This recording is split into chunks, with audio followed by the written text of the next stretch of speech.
En la sesión del día de hoy vamos a observar, vamos a analizar los modelos de la competitividad. Para poder operacionalizar los conceptos que habíamos visto en la sesión anterior, tenemos que tener una serie de consensos de acuerdo al concepto que vamos a utilizar. Después de que tengamos el concepto, vamos a utilizar ese concepto y lo vamos a poner en un modelo, que va a ser pues básicamente el modelo del mainstream. En principio, la presentación se va a dividir. Primero, pues vamos a dar el concepto que el mainstream ha tenido para la competitividad. En segundo término, vamos a hablar del modelo en sí, de la competitividad, hecho por el señor Michael Porter y la Escuela de Negocios y Competitividad de la Universidad de Harvard. Y después, pues vamos a hacer algunos modelos que son críticos a este primer modelo del mainstream. Finalmente, pues daremos algunas conclusiones y pues daremos pautas para presentar otras herramientas que son requeridas pues para el análisis de la competitividad. Entonces, así podemos empezar primero con el concepto que vamos a decir que es consensuado por parte de la Escuela de Negocios y Competitividad de la Universidad de Harvard.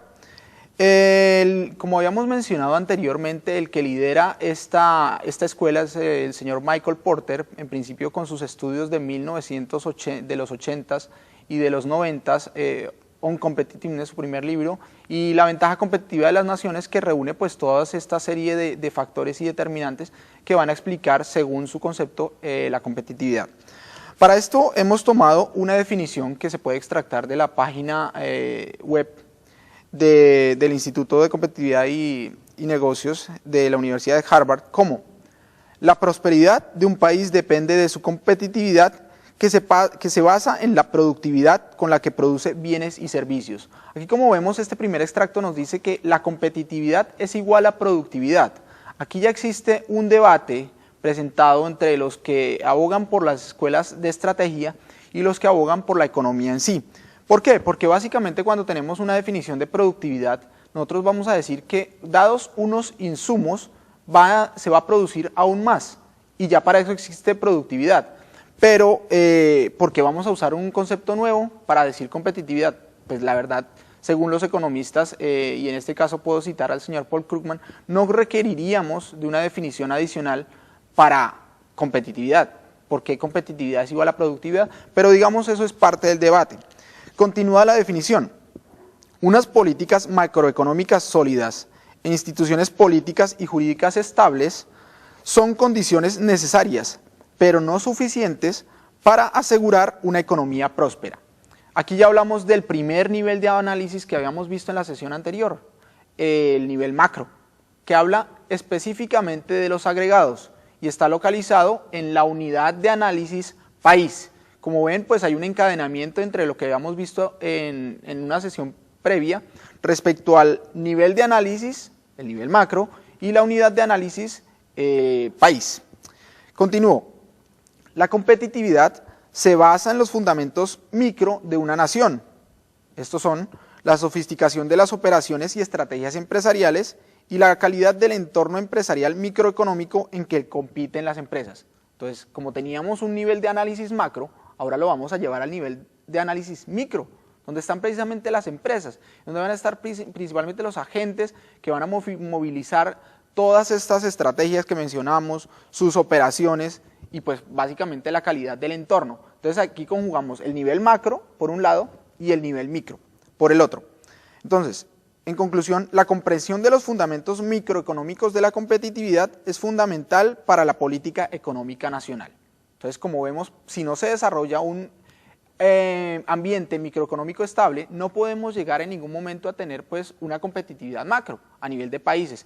Y digamos que pues teniendo en cuenta la discusión que ya se venía percibiendo entre productividad y competitividad, lo que sí podemos asumir es que son necesarias unas condiciones preliminares de tipo micro para ser competitivos a nivel macro. Es así como entramos a una segunda parte en nuestro análisis, y va a ser básicamente el diamante de la competitividad de Michael Porter. Cuando nosotros hablamos de un concepto como el que mencionamos anteriormente, necesitamos operacionalizarlo. ¿Y cómo se operacionaliza? Básicamente a través de un modelo. ¿Qué es un modelo? Un modelo es una representación de lo que vemos nosotros en la realidad. Y pues el señor Michael Porter en la ventaja competitiva de las naciones realiza un modelo que él menciona como el diamante de la competitividad de Porter, así se denomina en la literatura académica, y está constituido básicamente de 6 elementos o determinantes, como él los llama. 4 de esos determinantes son determinantes endógenos. ¿Qué quiere decir endógenos? Lo que quiere decir es básicamente que pueden ser modificados por la empresa, que va a ser nuestra unidad de análisis, ¿sí? O puede ser modificados por la industria, que puede ser también nuestra unidad de análisis, o puede ser incluso modificado por el país, si ya tomamos una unidad de análisis nación, obviamente bajo el nivel de análisis macro. Pero llevemos todo el contexto a la empresa. Básicamente vamos a decir entonces que hay 4 determinantes endógenos, es decir, que son modificados por la empresa, y 2 determinantes que son exógenos, es decir, que la empresa no tiene ninguna competencia para poder modificarlos. Más adelante vamos a ver que hay algunas críticas al respecto de esta endogeneidad y exogeneidad de los conceptos. Entonces llevemos nuevamente el modelo. Cuando nosotros mencionamos los determinantes endógenos, estamos hablando básicamente de condiciones de los factores, estamos hablando de condiciones de la demanda, estamos hablando de industrias relacionadas y de apoyo, y finalmente el contexto para la estrategia y rivalidad empresarial. Estos son los 4 determinantes endógenos. Y hay 2 determinantes exógenos, es decir, que no son controlados por la empresa, y estos son el gobierno y el azar. Ahora vamos a hablar de cada uno de estos determinantes por separado, y vamos a empezar con condiciones de los factores, que como habíamos visto también en la sesión anterior, pues parte de ese modelo teórico de los clásicos, con Adam Smith y David Ricardo, en donde dice que hay básicamente 3 factores de producción: capital, tierra y trabajo. Esos son los factores. Entonces, como son condiciones de los factores, ya en un término de competitividad, necesitamos agregar nuevamente otros elementos, básicamente la innovación. Entonces podemos decir que las condiciones de los factores se inician con la ventaja comparativa como teoría básica. Después de esto podríamos decir que entonces los factores de producción, tomando la ventaja comparativa, son capital, trabajo y tierra, y que estos dependen de la eficiencia económica como primer concepto, que es eficiencia económica básicamente cuando tú no tienes que sacrificar de un factor para producir más, ¿sí? Es decir, hay un equilibrio en el sentido de Pareto. Está el término de productividad, cuando se utilizan unos recursos escasos, ¿sí? Y unos recursos limitados, tú puedes aumentar la producción, entonces se dice que es productivo, y hay un poco la relación y el debate que existe con el señor Krugman de acuerdo a lo que es competitividad y qué es productividad. Y finalmente pues la transformación de valor, pero para esta transformación de valor nosotros tenemos que incluir un elemento adicional. O sea, cuando nosotros hablamos de transformación de valores, convertir capital en tierra o convertir trabajo en capital, ¿sí? Que es básicamente la misma teoría de la energía, ¿sí? Se transforma pero no se crea ni se destruye. Cuando nosotros hablamos de competitividad, nosotros tenemos que crear valor, y esa es una de las primeras diferencias entre el concepto clásico de la ventaja comparativa, en donde se transforma el valor, y el concepto de ventaja competitiva, en donde se crea valor.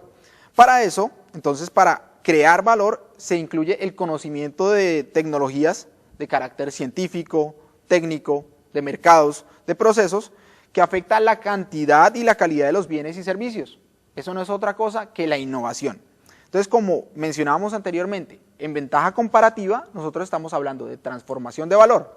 En ventaja competitiva estamos hablando básicamente de creación de valor. ¿A partir de qué? De capital, de tierra y trabajo. Uno podría pensar, pero ¿cómo puede crear uno más tierra? Pero ya lo estamos viendo en las islas que se están haciendo, por ejemplo, en Dubái. En capital se puede crear mayor capital agregando innovación a las herramientas que tenemos, y trabajo, obviamente con nuevos procesos podemos crear valor. Entonces ahí ya se percibe muy explícitamente la diferencia entre ventaja comparativa por un lado y ventaja competitiva por el otro. Otro de los determinantes endógenos de la competitividad son las condiciones de la demanda. ¿Qué es la demanda? Básicamente estamos hablando de los consumidores, quienes reciben esos productos, quienes reciben esos bienes y servicios. Y aquí hay un punto fundamental en el concepto de Porter. Porter dice que el mercado doméstico, la demanda doméstica debe ser lo suficientemente sofisticada para ya poder internacionalizarme. Como vamos a ver posteriormente, esto va a ser, digamos, un problema y un punto de discusión en el debate, porque no necesariamente usted tiene que ser sofisticado en su demanda doméstica para poder exportar. Hay veces que usted, su mercado no está en el país, sino que tiene que ir directamente fuera de sus fronteras, y pues digamos que esta sería una de las primeras críticas que se da al modelo de Porter. ¿En qué determinantes está en función de la demanda? La demanda está en función de los precios de los productos propios, los precios de los productos sustitutos, los precios de los productos complementarios, obviamente de los gustos y de las preferencias de esa demanda y de las exigencias de los compradores, del ingreso real que tienen los habitantes que van a consumir su producto o su servicio, el crecimiento de ese ingreso, la cantidad de consumidores y obviamente la proyección que tienen todos estos elementos en el futuro. Entonces, como vemos, pues no es una condición simple, o sea, hay muchos determinantes que me van a influir en esa demanda y pues que yo tengo que tener en cuenta para el análisis de la competitividad utilizando este único determinante. La demanda interna, según el señor Michael Porter, se internacionaliza e impulsa los productos y servicios en el extranjero. Entonces, si usted es sofisticado nacionalmente, tiene la posibilidad de internacionalizarse. Pero esto puede ser un problema porque hay algunos consumidores que pues simplemente en su mercado doméstico no están interesados en su producto. Entonces, ¿qué es lo que tiene que hacer la empresa? Buscar mercados afuera. Entonces, como mencionamos, esta es una primera crítica al modelo de Michael Porter. El tercer determinante del diamante de la competitividad del señor Porter son las industrias conexas y de apoyo. Aquí aparecen dos conceptos que son de integración. La integración vertical, que es cuando estamos hablando de diferentes sectores dentro de nuestra cadena de suministro. Es decir, si yo soy un productor, tengo que mirar quién me provee hacia atrás y a quién le voy a distribuir hacia adelante. ¿Sí? Estamos ahí hablando de integración vertical. Por otro lado están los conceptos de integración horizontal, que es los que están en mi mismo sector. Es decir, productores como yo, que pues de alguna forma nosotros estamos tratando de cooperar o igual también de rivalizar para nuestro producto o para nuestro servicio. Entonces, esas industrias conexas y de apoyo es las que nos crean de alguna forma valor. Por un lado están las industrias de proveedores competitivos a nivel mundial, o sea, ya no estamos hablando solamente de nuestros proveedores vecinos dentro del país, sino también estamos hablando de proveedores internacionales que pueden de alguna forma darnos una ventaja por precio o por calidad que no podemos encontrar aquí en el mercado doméstico. Entonces, estos son industrias que nos ayudan, ¿sí? Las industrias de apoyo.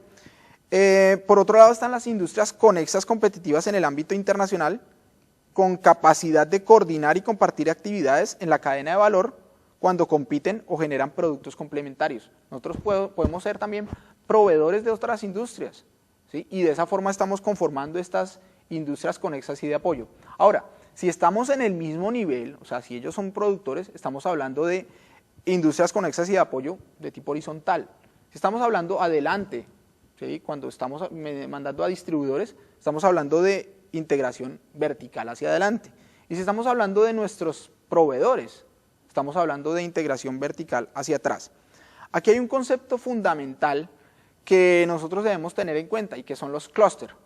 Que los clústeres, y vamos a tener un capítulo aparte para este tema, son empresas que cooperan y rivalizan en un lugar determinado. De esta forma, pues, ahí se ve explícitamente cuáles son las relaciones entre las industrias conexas y de apoyo. El último determinante endógeno de la competitividad, según el modelo teórico del señor Michael Porter, es estrategia, estructura y rivalidad de las compañías. Es quizás aquí donde se ve la dinámica de la competitividad. Aquí es donde se mueven las empresas para ser más estratégicas, para desarrollar nuevos procesos, nuevos productos, ¿sí? Nuevos procesos de mercadeo, de distribución y de producción para ser más competitivos. Las metas que se desean alcanzar y la motivación de la fuerza laboral y de los directivos. Entonces ya empezamos a ver vínculos entre este determinante endógeno con los otros. El grado de rivalidad interna que se tiene, o sea, me refiero a las otras empresas que son competidoras de nosotros en el entorno nacional, son también motivadores de esa competitividad. pero recordemos que también hay un entorno internacional que cada vez está presionando más y que por tanto pues requiere también ser mirado. Hay un modelo que también va a ser una sesión posterior, que es el modelo de las 5 fuerzas, también descrito por el señor Porter, pero que tendrá un capítulo aparte y pues vamos simplemente a mencionarlo en este momento para que se tenga ya en cuenta y poder un poco investigar al respecto, pero que es la base de lo que es este punto de estrategia, estructura y rivalidad de las compañías. Estos son los 4 determinantes del diamante de Porter, los 4 determinantes endógenos, pero estos 4 determinantes no hacen nada si son tomados individualmente. ¿Qué es lo que requiere el diamante de Porter? Que haya una interrelación entre los 4 determinantes. Esa interrelación es lo que me va a dar la posibilidad de yo ser competitivo. Y como son endógenos, la empresa puede modificar sus factores, creando valor, puede modificar su estrategia, haciendo nuevos procesos, por ejemplo, puede modificar pues de alguna forma su demanda, dando nuevos productos y diciendo que la demanda pues se adapte un poco a esos productos. Puedo buscar nuevos proveedores o hacer que mis proveedores compitan por lo que yo les voy a comprar. Y de todas formas, lo importante, como les mencionaba anteriormente, no es ver estos determinantes individualmente, sino verlos relacionados. Para completar el diamante de la competitividad del señor Porter, tenemos 2 determinantes exógenos, es decir, que no son controlados por la empresa. Los 2 determinantes exógenos son el gobierno por un lado y el azar. Cuando hablamos del gobierno, es muy claro, pues para algunos, que el gobierno no tiene, las empresas no tienen injerencia sobre el gobierno, pero el gobierno sí tiene injerencia sobre las empresas. Este proceso de gobierno a empresas es muy claro a través, por ejemplo, de subsidios, apoyando no solamente la producción, sino apoyando también los procesos de importación, por ejemplo, o de exportación, ¿sí? Subsidiada, políticas educativas capacitando al personal, entonces ahí, por ejemplo, afectaría directamente las condiciones de los factores en su tema laboral, la regulación o desregulación en diferentes temas, poniendo más impuestos, por ejemplo, a los productos que se consumen, eso es una labor del gobierno. El establecimiento de normas y regulaciones locales en los productos, ahí cuando estamos hablando de que deben tener ciertas etiquetas, de que deben tener ciertos componentes. La compra misma del gobierno por parte de bienes y servicios, como sabemos el gobierno es uno de los mayores clientes para muchas empresas. Las leyes fiscales, ya lo mencionamos, respecto a los impuestos. La regulación antimonopolio, también la posibilidad de que yo pueda comprar a mi competidor, también eso es muy regulado. Y pues de alguna forma ahí se observa, bueno, el gobierno tiene mucha injerencia en la empresa. La pregunta que se hace Porter es, bueno, ¿es posible para la empresa tener injerencia sobre el gobierno? Él dice que no, ¿sí? Por esa razón, básicamente el gobierno es un elemento exógeno. Como veremos posteriormente, pues habría una discusión respecto a si realmente el gobierno es exógeno o no lo es. Y el último determinante exógeno del diamante de la competitividad del señor Porter es el azar o los eventos fortuitos. Obviamente nosotros no podemos controlar un huracán, no podemos controlar un terremoto y tampoco podemos controlar incluso guerras, ¿sí? Que se producen de alguna forma de efectos que no son controlados por la empresa. Y pues sí no habría ninguna discusión respecto a su exogeneidad. Las empresas no es posible para ellas controlar este factor. Bueno, como vimos en el diamante de la competitividad del señor Porter hay 2 críticas básicas. La primera está en cuanto a la demanda doméstica. La demanda doméstica no necesariamente es la que motiva a los productores a producir. ¿Sí? La demanda no tiene que ser lo sofisticada para que yo pueda producir y vender internacionalmente. Eso por un lado. Por el otro lado es la exogeneidad del gobierno. O sea, realmente es factible que el gobierno pueda ser influenciado por las empresas. Ya lo vamos a contestar de alguna forma. Entonces, respecto al primer término, pues hay unos factores que son exógenos, que pues pueden motivar y pueden un poco criticar esta versión de la demanda doméstica, que son las multinacionales. La misma creación de las multinacionales nos hace pensar que tenemos que mirar más allá de nuestras fronteras y de hecho las empresas ya no solamente son domésticas, tienen filiales en otras partes del mundo y entonces pues ya de alguna forma se vuelven proveedoras de sus filiales. Y allá estamos viendo pues que la demanda sofisticada no va a ser necesariamente la doméstica, sino también la internacional. Por el otro lado, las políticas comerciales, y ahí podemos vincular un poco la parte gubernamental.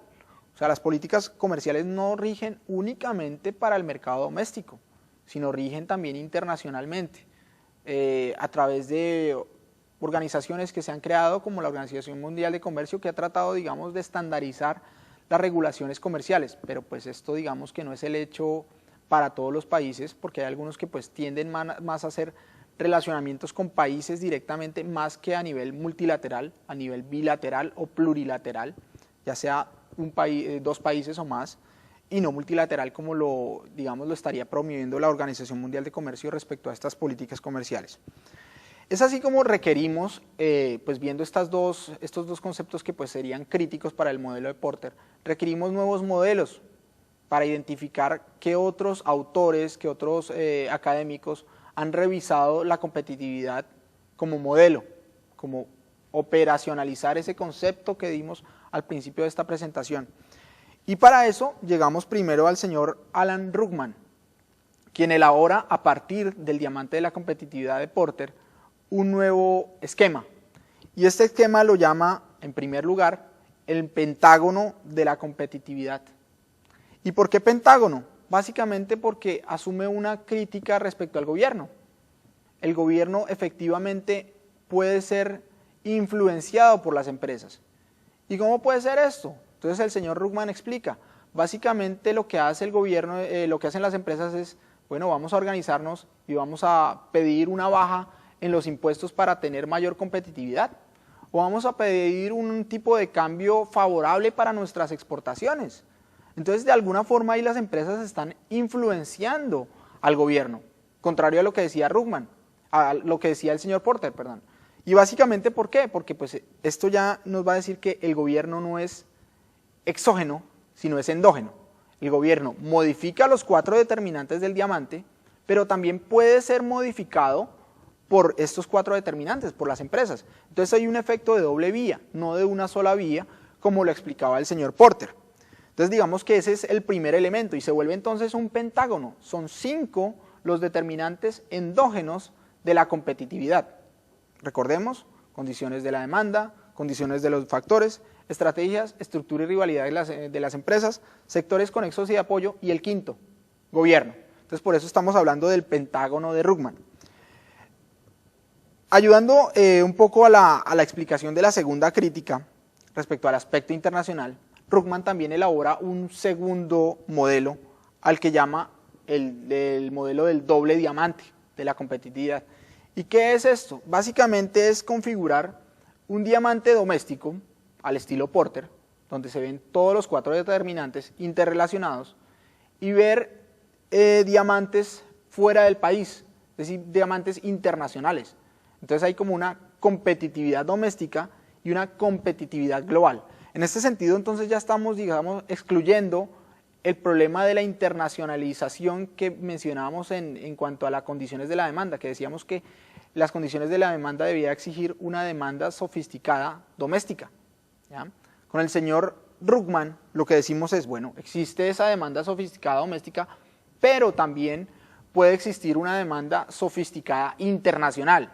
Y para hacer ese análisis no solamente vamos a tomar la demanda, las condiciones de la demanda doméstica, sino también necesitamos las condiciones de la demanda internacional.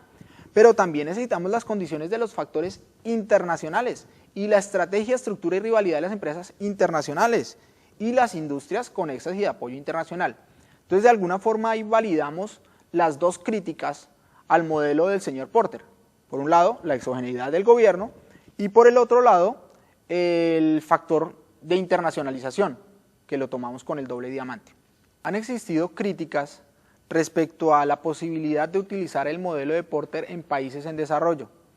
Países en desarrollo como los países latinoamericanos, países en desarrollo como algunos países de Europa del Este o países en desarrollo como África.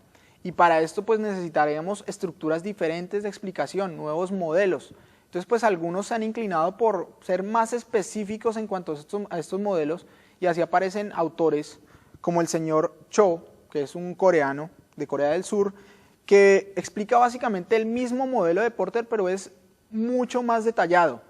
Y pues como van a ver ustedes en la presentación, pues básicamente lo que hace es un checklist de toda la información que se requiere en condiciones de los factores, condiciones de la demanda, en sectores conexos y de apoyo, y pues la estructura de estrategia y rivalidad de las empresas. Entonces, lo que hace él es mirar todos estos determinantes con sus factores de manera específica. Entonces, el país lo que tiene que hacer es como un checklist de qué tengo bien, de qué tengo mal, o las empresas también lo pueden hacer.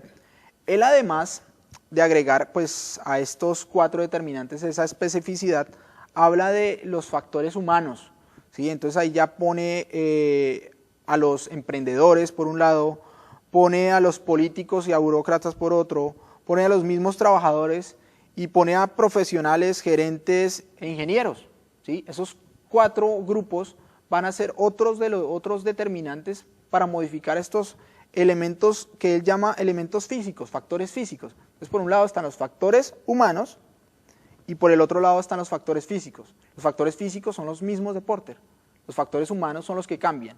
Esto nos da básicamente 8 factores de la competitividad del modelo, y hay un noveno. El noveno pues es el que es congruente con los modelos anteriores, que es básicamente el azar. Y así conforma lo que él ha dado en llamar el modelo de los 9 factores de la competitividad de Cho. Un modelo más que crítico al diamante de la competitividad de Porter es un modelo complementario que construyó el Instituto para el Desarrollo Económico, el Instituto Alemán para el Desarrollo Económico, GDI, German Development Institute, que básicamente configura dentro de su modelo amplio al modelo de Porter. ¿Por qué digo modelo amplio? Porque básicamente lo que hace el Instituto Alemán de Desarrollo es configurar varios niveles de análisis. O sea, vamos a agregar a los niveles de análisis que habíamos mencionado en una sesión anterior, micro y macro, 2 niveles de análisis adicionales que vienen básicamente de otras disciplinas, no de la economía o de la administración, sino disciplinas como la sociología, que pues de alguna forma complementan todo este bagaje económico que hemos tenido durante la presentación actual. Para ello, agrega 2 niveles, el nivel meta y el nivel meso. ¿Qué es el nivel meta? Básicamente es la orientación de la sociedad, cómo se relaciona la gente, las etnias, la forma de aprendizaje, su cohesión social, es decir, todos los aspectos sociológicos que circunscriben a un entorno económico, ¿sí? Entonces aquí estamos ya como premisa poniendo, bueno, hay un conjunto social que tiene dentro de sí la parte de política y la parte de economía, ¿sí? Ese circunscribir economía y política en lo social es lo que llama el Instituto Alemán de Desarrollo el nivel meta, ¿sí? Luego de este nivel meta, nosotros incluimos el nivel macro. ¿Qué es el nivel macro? Básicamente lo que habíamos mencionado en presentaciones anteriores respecto a la agregación de valor, ¿sí? Entonces, cuando hablamos del conjunto de empresas, del conjunto de individuos, estamos hablando en términos agregados. ¿Y qué estudiamos ahí? La estabilidad macroeconómica, la estabilidad política y judicial, del marco judicial, por ejemplo, el presupuesto público, las políticas fiscales, las políticas comerciales, las políticas monetarias de competencia, que básicamente son hechas ¿por quién? Por el gobierno. ¿Y el gobierno en dónde está? Básicamente en términos de nivel macro, en la unidad de análisis país. Entonces ahí ya tenemos un nuevo elemento dentro del modelo del GDI. Después llegamos al nivel meso. ¿Qué es el nivel meso? Podría decir uno, bueno, es el que está entre el macro y el micro. Pero ¿qué es lo que básicamente explica el GDI? Dice que el nivel meso son políticas específicas para sectores específicos. La teoría clásica nos había enseñado que pues nosotros debemos dejar al libre juego de oferta y demanda que escoja hacia dónde se deben asignar recursos o hacia dónde se deben jugar los actores, ¿sí? De acuerdo a sus competencias en precios, ¿ya? Pero cuando hablamos de competitividad requerimos quizás algunos sectores específicos que jalonen al resto. Y eso es lo que hace el nivel meso, aplicar políticas para esos sectores bandera y traerlos para que motiven a otros sectores a ser más competitivos. Y de hecho muchos de nuestros países, de los países en desarrollo, han utilizado este concepto porque, pues, digamos, les es coherente con su economía. Países tradicionalmente en desarrollo, como los latinoamericanos, se basan en materias primas. Entonces, ¿cuáles son esos sectores que tienen que jalonar el resto de la economía? Pues las materias primas. Entonces vemos países que pues tienen muchas políticas específicas para el sector minero o para el sector agrícola y a partir de ahí desarrollan su industria, su agroindustria, y en algún momento pasan el nivel de desarrollo de industria a servicios. Digamos que ese es el jalonador, básicamente dentro del nivel meso. Entonces, ahí juegan un papel importante la estructura industrial, el sistema de importaciones y exportaciones, regional, la infraestructura, el ambiente, la tecnología, la educación y el trabajo, ¿sí? Entonces digamos que es una combinación de eso que habíamos mencionado, del factor del nivel meta, de la orientación de la sociedad, y pues el nivel meso, que ya pues es más específico y más relacionado con ciertos sectores. Y finalmente pues está el nivel micro, que es donde vamos a colocar finalmente el modelo de la competitividad del señor Porter. Entonces, cuando nosotros vemos esos 4 niveles, meta, macro, micro, meso y micro, estamos viendo un sistema. Y es por eso que pues el modelo que el Instituto de Desarrollo Alemán motiva se ha dado en llamar el modelo sistémico de la competitividad. Entonces aquí no solamente requerimos el relacionamiento entre los 4 determinantes en el modelo de Porter, sino que también necesitamos el relacionamiento entre el nivel micro con el meso con el macro y el nivel macro con el meta. Entonces ese sistema nos va a permitir explicar la competitividad de los países. Los modelos de la competitividad son representaciones de la realidad, pero no son camisas de fuerza y como modelos pueden ser modificados. Por eso cualquier duda, cualquier pregunta puede ser incorporada en alguno de estos modelos. Para cualquier sugerencia, comentario o pregunta pueden escribirme a lombanaj@uninorte.edu.co.